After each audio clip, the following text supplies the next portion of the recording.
Coming up on this week's episode of the Ask Women podcast, we talk to Elisa from Kermit and Friends. Elisa is surrounded by men constantly. So you would think that she would have many men in her life, but she's picky and choosy, and she's going to tell you exactly what makes men in this group of men around her stand out and be the guys that actually get to date her. So keep listening.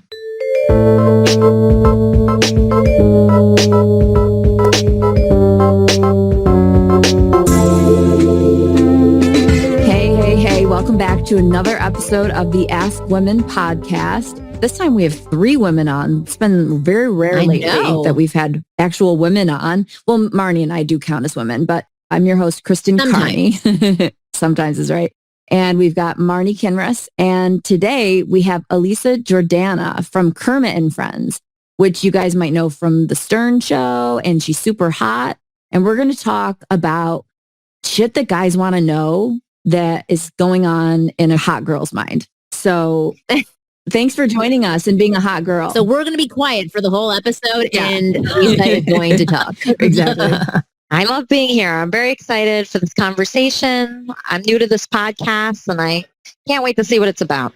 Yes. Well, so I want to talk to you. So can we have a little bit of background on you? So like, who are you to start? Like, what is Kermit and Friends? What happened with Howard Stern? Like, this is an interesting world to be a part of. You were a part of a very male-dominated world, right? With the Howard Stern show. And then I don't know how that was for you as a woman. And now you have the amazing Kermit and Friends, which I was on a couple of months ago and had a blast on. So yeah, tell me, who are you? Like, how did you get here? I am. Who am I? Oh, I wish I knew. So I am a creative person. I've been creative my whole life. I started off as being a musician. I was in a band called Cobra Starship. Oh, cool. And that's how I started in the entertainment world. I got to be on the Jimmy Kimmel Show. I got to be on MTV, touring all around the world in a bus. I lived on a tour bus with all these guys. There was like 12 guys. Oh my God. And I was super awkward back then and I couldn't even relate to them at all. And they would make jokes and they would make fun of me and I wouldn't get it. And I'd just be sad crying. So that was my first parlay into the entertainment world. And you still wanted to stick with it. You're like, I was made fun of crying all the time, but I still wanted to be in it. Well, I mean, I had so much fun with some aspects of it. Like I didn't have fun with my band members at all, but I had fun meeting fans on the road. And like kids would come up to me and they'd be like, oh, I want to be a musician. Oh, I want to do what you're doing. I'm like, trust me, it's not that great. Just trust me. You have to be with the right people. Right. At the end of that part was fun. I would take fans out to lunch and dinner and we would be drinking together and we'd be just having so much fun. And like Detroit, Chicago, I went to all the cities and so that was cool. And I played the keytar, which is a keyboard guitar combination. And I got to dance around on stage and sing and meet superstars. I met Jared Leto. We toured with Jared Leto, who I loved growing up. Yeah. That's awesome. Yeah. I mean, who didn't? Yeah, a bunch of other celebrities and it was just super cool. Okay. After that, I worked for Howard Stern and that was amazing. Writing for the show, I started off just being like a musician and they interviewed me. And then I got a job there after interning for a year. I got a job and I was writing, booking guests, writing interview questions for guests and bits and putting myself in a lot of the bits, writing parody songs and just doing everything I could to get on that show. And so I worked for Howard Stern. He was really great. And then now I work in Hollywood in a financial firm selling commodities, gold and silver. I'm in the center of Hollywood right now. And then on the weekend, on Sunday, I have my Kermit and Friends podcast. So that's, I guess, who I am professionally. I mean, you are a busy woman, but what I'm hearing is that you're constantly in male-dominated spaces. And, okay, so tell me, as an attractive woman in that space, I'm guessing you got hit on a lot. I wish it was a lot more. Okay, that would be great. Interesting. Okay, so you are not getting hit on, right? So that's interesting for guys to hear too. I actually had done some work with a celebrity like 9 years ago, like a big celebrity. And she said something very similar. Like she's very attractive as well and very famous. And I said, oh man, you must be like having guys wanting to date you all the time. She goes, no one really wants to talk to me. So that's interesting to hear. Really? Yeah. Huh. Because they're intimidated. Okay. So that's interesting. It could be that. I don't know what it is. They're intimidated. I'm looking at your pictures. It's just because you're intimidating. That's it. That's all it is. Don't overthink it. See, the thing is that, Kristen, I look at that as like an excuse. It's kind of like saying like, oh, everybody's jealous of me. That's why they don't want to be my friend. Or everybody's intimidated. Like if you say that, I just feel like that's giving yourself an excuse. Like, oh, there's nothing else wrong with me. I'm so great. I think that even with what you're saying, you can still be like socially awkward, which I am sometimes. Like for instance, this weekend, I'm going to a wedding. I'm so nervous about this wedding. I'm so nervous that, I don't have a date. I'm going by myself. I'm going to be at a table and I have to talk and they're going to ask me how I'm doing and who I'm dating and it's going bad. And it's just because someone is conventionally or whatever, like attractive doesn't mean that they're confident in that scenario. Like you could be successful, you could be anything, but also just have insecurities from any time. Like when I was growing up, when I was in high school, nobody liked me then. Right.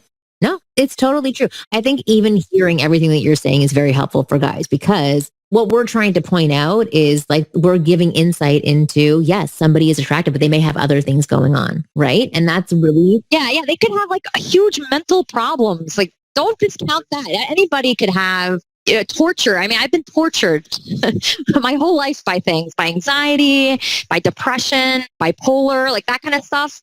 So maybe people, if I'm walking by, they don't see that, but that can affect your dating life. I'm not married. I've been engaged once. My fiance is in jail right now, literally, and I'm not making that up. You could Google it. So you could think somebody's so perfect and they're so happy, but you could be wrong about that. Is it Andy Dick you're engaged to? Yes. That's my fiance. He just literally got arrested today. And I was on the phone with him this morning, 6 a.m. He was supposed to be my date this weekend for my second cousin's wedding. And instead of that, I'm reading about him on TMZ right now. Well, that's what happens when you date Andy Dick or you get engaged to Andy Dick. Yeah. No, that is something that comes with it.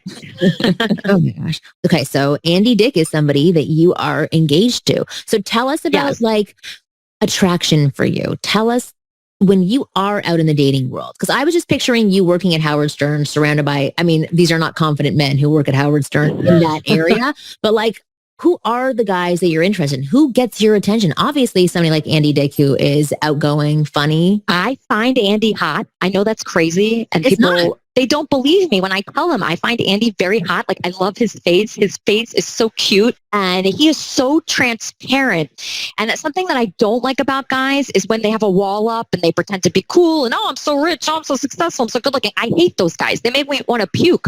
I like the guy that's vulnerable, that says, oh, I have problems. I'm sad. I'm angry. I have all these feelings. I don't know what to do with them. I want to help that person. Because if somebody has the two together, I feel like I'm no benefit to this guy. He already has it. He's driving in his fancy car. What does he need me for? But if I see a guy like Andy who has all the talent in the world and he's kind of broken and he's had sad things happen to him, he was adopted, he's been passed around like kind of his whole life, rejected. So when I see somebody like that, it's attractive to me because I'm like, oh man, I could swoop in. This did not work, but I could swoop in. I could take over and I can make this guy happy. And so I feel like that's what people like. It's like, I feel like if I make somebody happy, I would feel so good about that. Mm-hmm. So that's what I like. I like somebody transparent. I like somebody sensitive that's not afraid to say how they feel. Can I jump in here really quickly? Yes. So for some reason, I don't remember how it happened. I almost have like a blackout as to how it happened. Maybe it was Andy, but when I lived in LA for a couple months, I would meet Andy and his friends, not just Andy. It was never just Andy, but I would meet Andy and his friends at Swingers in Santa Monica when he was living up in Malibu. He was just fun, but he had that aura that was that really fun kind of draw you in aura. And of course, the whole table, the conversation would be about Andy, but he always had that thing that made you interested in listening. Yes, I agree. And a lot of guys lack that thing that pulls you in, that makes you want to listen. And what is that? What do you think that is? It's a charisma. It's a charm. There's almost, I think, a lack of awareness of the world around you, because in that way, it's not like I'm saying Andy thought the world revolved around him, and I didn't get to know him that well. Yeah. It was just a couple of months with a group of people, but it was like everything was about him, and it was because he would have funny things to say. It was okay that everything was about him. Every conversation, everything. Like it was about what he ordered, what his groceries are in Malibu, how he's getting home, what problem is happening now, what about one kid, the other kid, my other kid, whatever. And so you listened because it was this endearingness that like nothing else mattered in the world but his world, because he was funny about it. If he wasn't funny about it, then it would be like, oh, this guy's such a drag. But it was fun. It was entertainment. He is really one of a kind. When I met him, I just thought, there's nobody like this. This is the funniest person in the world. There's nobody on TV that I've seen or in a movie or on the radio that is as funny as him. So when you get around someone like that and they're just so naturally brilliant, I mean, you're drawn in. I was drawn in. I'm still drawn in. I mean, I'm still drawn in today. It's interesting. We just did a whole episode right before this episode where we were talking about high status humor, and we kept wanting to avoid the word joke and funny. Yeah. The person on the show, Devin, who was our guest, and Kristen, you were kind of saying like funny is not the death of humor for attraction, but like it's funny that both of you are saying he's so funny and so many people are drawn to him. So can you elaborate on that? Well, what I was saying real quickly, was if you're not naturally funny, like Andy is naturally funny. If you're not naturally Jay Larson, then, don't try to be the funny guy. You've got to work your way up. Yeah. Yes. You have to be who you are though, right. Kristen. Like, so if you're not funny, just don't try to be funny. Be witty, be clever. But it takes almost your whole life. I mean, it's taken me until this point to figure out, like, who am I really?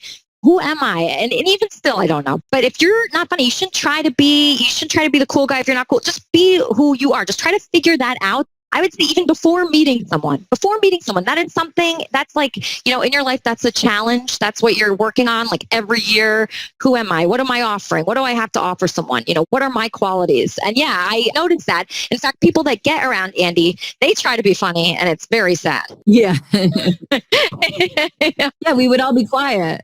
Yeah. That's the way to treat someone like that. Yeah. I mean, it's funny because him and I, we're both like pretty outgoing and we do comedy, both of us. But when he's around, he's such a bright light. And so I just let him have that light. I just say, Andy, I'm just appreciating you. And I don't try to compete with him. I just say, I have the stage, just enjoy. Yeah, that's the best way to handle it. Wonderful. So what about the other guys that you've dated in your life? Have they all had that same aura, that same thing? Or is it always funny? Yeah, so that's a quality that I like the best probably. But yeah, I mean, there was a guy like recently that I like because Andy's been so kind of unavailable recently. He's been living in an RV, just traveling, doing weird stuff. So I have met kind of someone else recently that I have been attracted to so he's not like a comedian or like famous or anything like what Andy has going on, but he is very like vulnerable and similar in that he's transparent on who he is and his problems. And you kind of like what you see is what you get. And I love that. So yeah, when I meet someone, I really want to have, I don't want a bunch of fluff. I don't want somebody to impress me or list their accomplishments. I really don't care about that stuff. I want to see like who someone is pretty much right away. And I want them to be crying. Real. Yeah. You want them to be crying. Interesting. Crying is great. Crying is a big turn on. I had a guy cry the other day. And I'll tell you, there's nothing that turns me on more than that. Because when someone's crying, it's like, okay, this person trusts me to not hurt them, to help them. They're connecting with me and they wouldn't do this in front of everyone. So maybe, I don't know, what you guys think of that, but for me, if they do that and they can trust me, that is so wonderful to me. And that really draws me in. Interesting. I want to take a quick break and then I want to dive into this a little bit more because I want people to understand the crying a little bit more. So we'll be back in a moment. If you listen to the Ask Women podcast, then you are already miles and miles and miles ahead of other men when it comes to attracting and getting the girls you want. But I must confess, there's one missing piece in the puzzle, and that's flirting, or the ability to ignite sexual chemistry with any girl you meet in a matter of minutes. Most guys suck at flirting. They can't flirt their way out of a paper bag. But as your personal wing girl, I can't let you be one of those guys. That's why I want to show you the most effective step-by-step formulaic approach to flirting with any girl you like. This formulaic approach has been tested on thousands of girls and has been proven to work like magic. Yes, magic. You just apply the formula and see results instantly, and it's that powerful. To find out everything about this flirting formula, all you have to do is go to winggirlmethod.com/flirty. I've made a special video for you where I reveal what this formula is all about. Go to winggirlmethod/flirty and you'll find out all about it. So now that we're heading out of cuffing season, which is that season where women want the guy to keep them warm at night, so they're a little bit more easygoing or flexible on who they'll date, you're going to need to step up your game. And part of stepping up your game is stepping up your banter game. So many times guys lose out on girls because they don't know how to be fun, witty, engaging, clever, while also being down to earth and creating a real connection. So if you don't want to lose out on the chick because you don't know how to communicate and you're just boring and flat, then take a couple banter sessions with me. I promise you, your dates will go through the roof. Not just because you're throwing them up there because you're so muscular, but the actual number count is going to go up, I promise. So go to kristenandchill.com, scroll down, click banter, and choose your package to get those banter skills in shape where this summer it's going to be a lot easier for you to get the girl. And if you email me at kristenandchill.com, I may even send you a discount code so you can get these world-class skills at a discounted price. That's kristenandchill.com. All right, we are back from our break with Elisa. I'm going to start crying. Okay, so I want to dive into this crying thing. Okay, so walk me through the process. You meet a guy for the first time, you're talking for 10 minutes, he starts crying. Not the first time. Okay, so I want you to paint the bigger picture, right? Like, how quickly do you want people to be opening up and vulnerable with you? And is it like crying in your lap? Is it tearing up? Is it... So every single person I've ever dated, they kind of like found a way into my life. Like they saw what I was into and they were a part of it. So every single person I've dated has seen like my interests. So for instance, Benji was somebody I dated. He saw that I was really into music. So we started writing songs together. What was his last name? Bronk. Okay, never mind. Okay. Benji Bronk. Wait, who'd you... did you think I dated the guy from... the comedian? Oh, no. That would be an interesting choice. No, this is Benji from the Howard Stern Show. He's a really funny guy. But he saw that I like to write songs. So we wrote songs together and we made videos together and creative together. So he saw what I liked and what I wanted in my life and he became a part of it. And that's a great way in. So I'd say to the men listening to this, see what the girl wants in her life, see what her goals are. If you can help to make those goals happen, you are so in. And I don't care what you look like.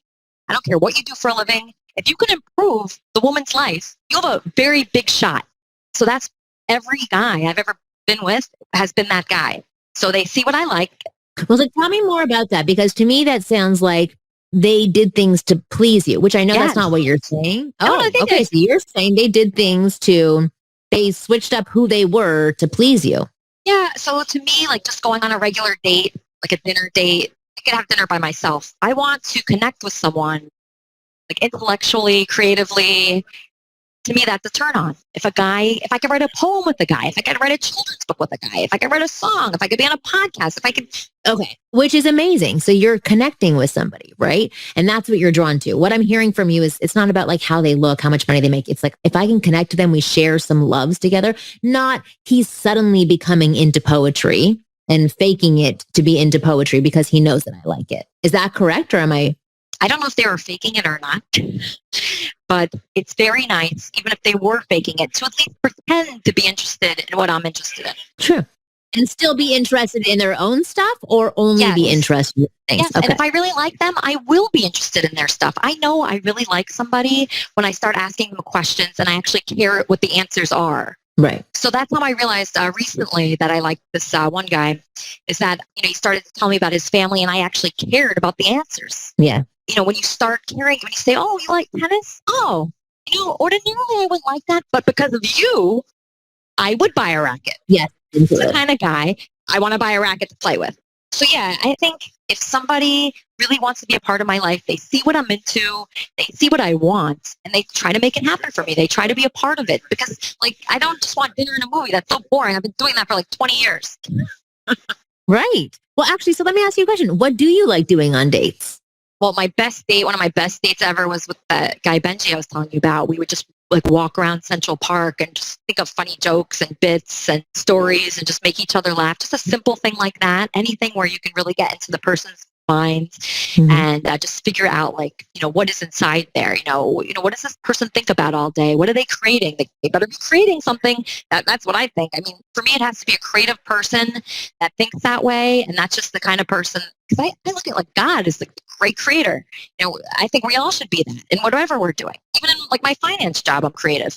And I think that's the kind of mind I want. Somebody that's coming up with ideas, somebody that's inspired.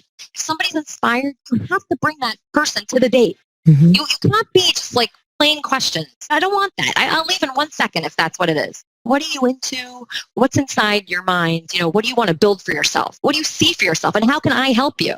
Right. No, and I love that because it's so interesting. I work with a lot of guys who freeze up constantly because they think that they have to say something magical. They think they have to say something impressive. They think that they have to be super interesting when in fact they already are all of these things, but they're afraid that the content they have to share just isn't going to match up to what the woman wants to listen to. Well, I actually think it should be the opposite. Come with something that hurts you. Like I had a writing teacher. I used to take these creative writing courses, and she always said, lead with pain. When you're writing an article for the New York Times, like for Modern Love, you don't start with, oh, I'm a successful financial advisor. Don't start with that. You say, oh, as a child, I was so hurt by my parents. Something that makes you real. I would always be more impressed by somebody coming to me with something real and vulnerable than somebody saying like how much money they have or, where their house is. Would you say, I mean, you interact with a lot of men. I don't know if you have a lot of girlfriends, but like, would you say that your girlfriends? I'm in an office full of men right now. Yeah, I don't know. I just feel like every zone of yours is like all men. I was thinking, do you have any female friends? But I'm sure you do. No, not really. But like for any other females that you do know that you talk to this stuff about, did they have similar feelings about attraction to you? Or are there some who are more into money and what a guy has and what he does? I'm sure they are. I mean, I don't know. You're right. I don't have that many females I'm around. I'm trying to think of like the last time I probably talked to a woman who's on my podcast. Well, even for Kristen, for you. So like how important are financials? How important is money, is stability? Because each of these people that you've dated that, I mean, I'm aware of them because they're semi-famous, they do have some stability coupled with the passion and the drive and the interesting way that they can capture an audience. You know what? I also think, Marni, if I like somebody enough, I can make them rich. That's what I think. So that part does not matter. I have found some, people in the rough. I mean, I'm not like saying the women that are listening to this, they should find somebody in the rough, but there is something to that because after they make a lot of money, there's something that comes along with that that's kind of disgusting. Yeah. But before that, it's kind of like a beautiful time. It's before they make all the money. It's like, they're inspired. They cannot wait to, become something. And that is so like gorgeous to me. I mean, I know guys like that through my podcast that are involved and they just want to build something. And that's so appealing to me, more so than somebody that's already made it, that's seen it all, that's dated everyone. Do those kinds of guys put you off? Like, yeah. I dated those guys that like, drive those cars and everything. There is nothing there. I mean, I've been at dinner with the guys like that and you're just sitting there and there's just nothing. It's so uninteresting to me. I'd rather be talking to somebody that's like full of inspiration and full of like hope and they want something to happen and they are so excited about their life and they're not jaded yet. That's why it's like hard to find a guy like a 40s type, a guy that's in their 40s because at that time they've already like done a lot and they've already been successful and they're just pricks.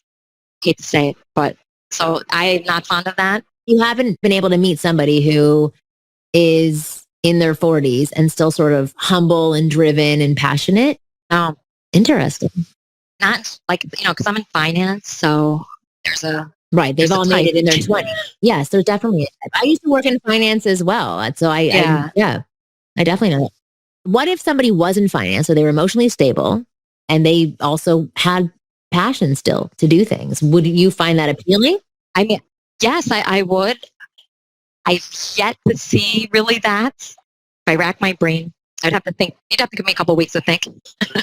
But it's a really tough one to find that. Yeah, I have not. I just haven't, and there's like a purity that I like when somebody is pure and they are just like so open. That's hard to be. It's hard. I don't even know if I'm that yet. I don't know if I saw somebody that I was interested in, I don't know if I could go up to them in a pure way and just say, I'm interested in you. This is who I am. It's kind of weird. I don't know if I could do that. Are you open to being approached that way? So for example, if you're walking down the street, would you be open if a guy was like, listen, I was, watching you for a block now. I love your energy. There's just something about you. I'd love to go grab a coffee. I need to say that. That would be a great exercise for me. It really would.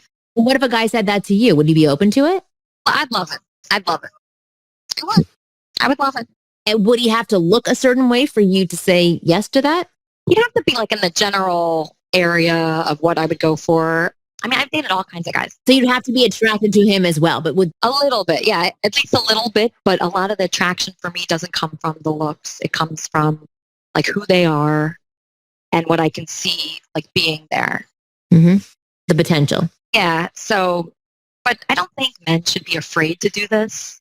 Really, nothing terrible can happen from it, even if the girl is a bitch. I mean, really, it doesn't affect you that much. And actually, things like that are hard, that if it is hard for you to go up to someone, like you could say, listen, okay, this was hard, but emotions are so temporary if you're sad. If you're sad and you feel rejected, that is a temporary feeling. You could go and you could try this every day for a month, and maybe you'll get like 2 bitches out of that. Usually women will be flattered. Just don't do it in a scary, creepy way, and they'll be flattered. Right. So if a guy who is put together well said that line in a confident way, it's terrific. Would that elevate him? Yeah. Yeah. See, so a guy did that to me recently, a neighbor of mine. I hope he's not listening to this, but a neighbor did that to me. And I was like, you know what? I like that he did that. But then I went to his Instagram and it really turned me off because he had a lot of selfies on there. And all of the selfies were like, they were just ridiculous. They were so stupid. They were like pursed lips, like, ew. What do you call it? Like posing. Yes. This is not for a guy. A guy, like, I don't even like really when women do that. When men do it, it is such a turnoff. I think I would say too. to men, if you have an Instagram, do not pose on it. If you're a man, do not pose. Well, what should be on it? What's more appealing for you to see? A dog. Show your dog. Have a dog, and have other people take pictures of you. Right. So have your friend take a picture of you if you're a guy. For women, it's okay to have a couple selfies, I think, but I don't even like for women. I want to stop taking selfies, honestly. But for a guy, not one selfie. Mm-hmm. Wouldn't you say that? Wouldn't you say that should be a rule? I agree. I totally agree. Kristen, how do you feel?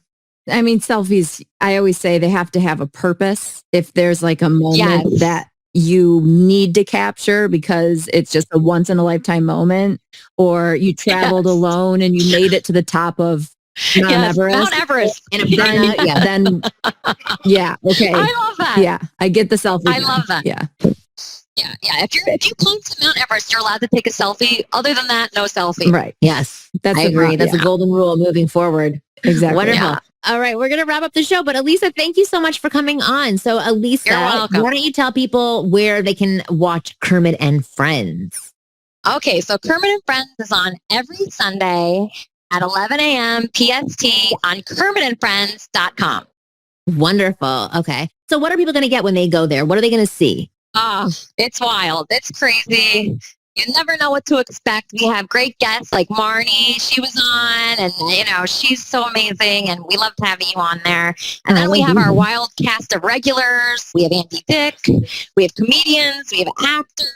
And it's pretty wild. I have a lot of Howard Stern show people on there, like Whack Packers and regulars. And it's a mixed bag. It's a variety show, and you'll never know what to expect on there. So please, it was definitely fun. It was definitely fun because I got to sit and watch in the beginning, and I was like, "Wait, what is this?" At first, and I was like, "Oh, this is fun. It's like goofy and fun, and you just handle yourself so well." I was writing in the chat box too. I think it's your producer. Yeah, but I was saying, you just handle it so well. You have like some weird guy saying weird things to you, and then other comedians saying things, and you just handle yourself very well. I was very impressed with you. Thank you. I'm impressed with you. I have guys here are big fans of yours. Oh, by the way. I love that. So Joe, bring your sign. Bring your sign for Marni. Yeah. Look at the sign that he made for you. Oh my goodness, a sign? Says I love Marni. Oh my gosh, how cute are you? He's a huge fan of yours. Yeah, Joe. Yeah. He's oh my gosh, here. I love you. He's a dater. He's on all the sites. He's on every dating site. I was and really hoping watches you your would say videos. serial killer. Tell her. Hold on, he's gonna tell you. Joe, this is my colleague. Joe, tell Marni. Tell Marni. Tell her how you're a big fan. I feel so good. Thank you for my sign. Oh, I can't really hear him. He says he's been following you for 5 years. 5 years. I think we might have a serial killer, not a serial dater. Sorry, I'm helping you. I'm calling you a serial killer, not serial dater. No, he's good at dating. He has so many dates, and they all go well. Oh, I'm sure he's adorable. He's so cute. Look at my other colleague.